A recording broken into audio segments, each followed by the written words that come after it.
Civil सेवा प्रधान परीक्षा का जो छठा और सातवां पेपर होता है वो एक वैकल्पिक विषय से जुड़े हुए दो पेपर होते हैं।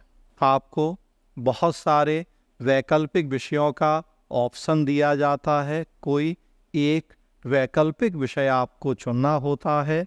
छठा पेपर 250 नंबर का होगा, उस वैकल्पिक विषय से जुड़ा हुआ फर्स्ट पेपर, और सातवां पेपर 250 नंबर का होगा आपके चुने हुए वैकल्पिक विषय का सेकेंड पेपर। कहने का मतलब कि जो एक ऑप्शनल सब्जेक्ट आप चूज करेंगे, 500 नंबर के दो पेपर होंगे, 250 नंबर के दो, कुल 500 नंबर। बहुत सारे वैकल्पिक विषयों का ऑप्शन है, आप अपनी मर्जी से कोई भी चुन सकते हैं। तो उसमें सोशल साइंस के भी बहुत सारे ऑप्शन हैं, history, geography, political science, public administration, sociology, anthropology. Physical science के भी बहुत सारे ऑप्शन होंगे, math, physics, chemistry, zoology, botany वगैरह। इंजीनियरिंग के भी होंगे। उसके अलावा लिटरेचर के भी बहुत सारे ऑप्शन हैं, Hindi literature, English literature, Urdu literature, या और आप कोई भी एक वैकल्पिक विषय चुन सकते हैं अपनी रुचि के अनुसार।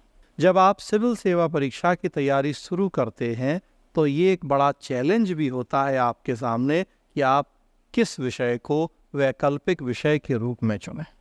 जो कंपलसरी या मैंडेटरी पेपर हैं सबको पढ़ना है, चूँकि वहाँ चूज़ करने का कोई ऑप्शन नहीं है तो मरता क्या नहीं करता वाली स्थिति होती है। आप सब पढ़ते हैं और अच्छे से पढ़ते हैं, लेकिन जब ऑप्शन होते हैं और ऑप्शन भी बहुत सारे तो वहीं से कन्फ्यूजन शुरू हो जाता है कि ये ऑप्शन रखें या वो, या ये या वो। कई बार ऑप्शनल का चयन अगर बुद्धिमत्तापूर्ण तरीके से नहीं किया जाए तो आपका ये डिसीजन आगे आने वाले दिनों में काफ़ी खतरनाक भी साबित हो सकता है।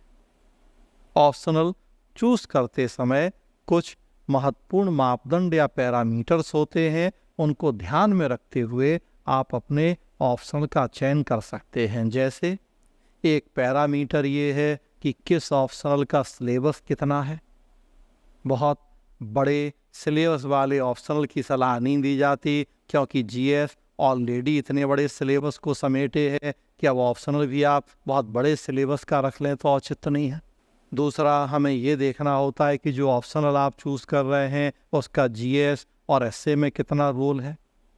500 नंबर का जब आप ऑप्शनल तैयार करेंगे तो उससे आपको जीएस में 100 नंबर की एक्स्ट्रा हेल्प मिल जाएगी या 200 नंबर की। तो एक पंथ दो काज हमें ये देखना होता है। एक सबसे ज़रूरी मुद्दा ये होता है कि उस ऑप्शनल उस विषय में आपकी रुचि कितनी है।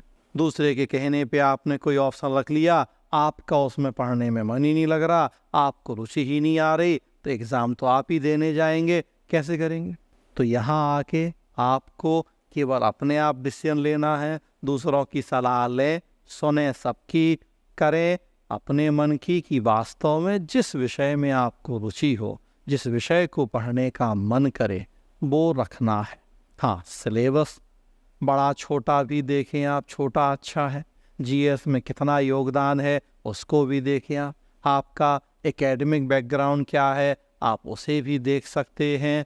तो ये कुछ ऐसे पैरामीटर्स हैं जिनके आधार पर आप एक अच्छे ऑप्शनल को चूज़ कर सकते हैं। जीएस में लगभग सारी चीज़ें पढ़ी जाती हैं, history, geography, polity, administration, governance, society. तो आप जीएस में जब ये सेक्शन पढ़ेंगे उससे भी आपको हेल्प हो जाएगी ऑप्शनल चूज़ करने में कि हमें हिस्ट्री में ज़्यादा मज़ा आ रहा है या एडमिनिस्ट्रेशन में या पॉलिटी में या गवर्नेंस में। तो इस तरीके से आप अपने ऑप्शनल का चयन करें। दो पेपर होंगे 500 नंबर के। अब जो ऑप्शनल आप चूज़ करेंगे उसके अकॉर्डिंग फिर उसकी आपको तैयारी करनी होगी।